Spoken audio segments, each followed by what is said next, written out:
is how we made the logs for Cinderella. We started off with chicken wire, and we used wire cutters to cut it out. And we also had to use safety precautions, such as gloves, to make sure we don't hook ourselves.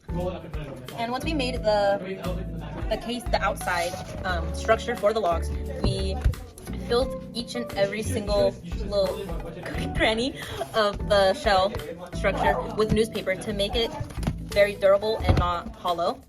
And after that, duct taped it all around, as you can see, the duct tape, and on the edges as well.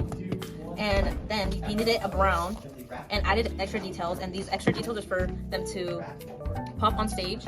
And if you want to make a burnt log, you can squish one side of it down to make it seem like it was burning off, and just kind of splotch it with gray and black and white as well, as so it looks like ash.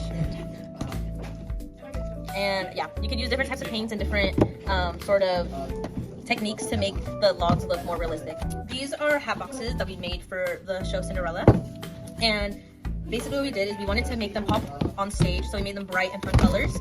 And basically all we did for this one is we made different design elements, and we used regular painter's tape to do the lines and make it crisp and clean and very very good and seamless.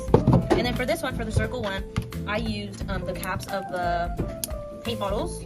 So it's a perfect little circle, and you just kind of have to make things, use your imagination to make certain things flow.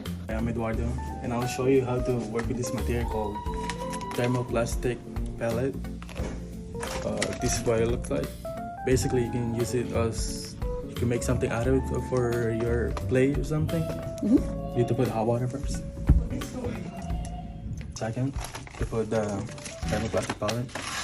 Not much. And we'll wait for it. So once they're softened, you can kind of mold them like a clay? Yep. Great. So what will you be making today once the water cools a little bit? I'm thinking like a snake. A little snake. Yeah. Okay, great. So we'll wait for the water to cool. Once you can put your hands in there without burning yourself, we can start working with the material.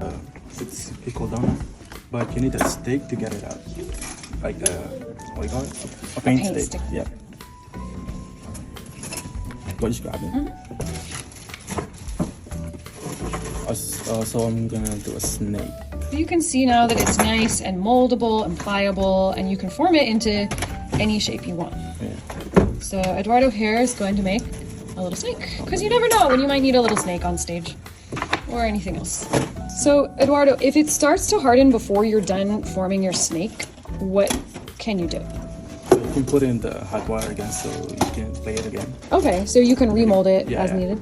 When your snake is done, if you don't want it to be clear, what can you do? You paint it, or? Yeah, you can paint it so it looks more like a snake. Yeah. So here we have the foundation of our little snake, which is going to be in our play. We don't know what play. Some play. We can give it some little eyes. And it is slowly hardening as we speak, so, you know, eventually it won't be as pliable, but you can always fix it by putting it back in the warm water. Yep. Thank you, Eduardo, for showing us how to work with microplastic. Very useful material.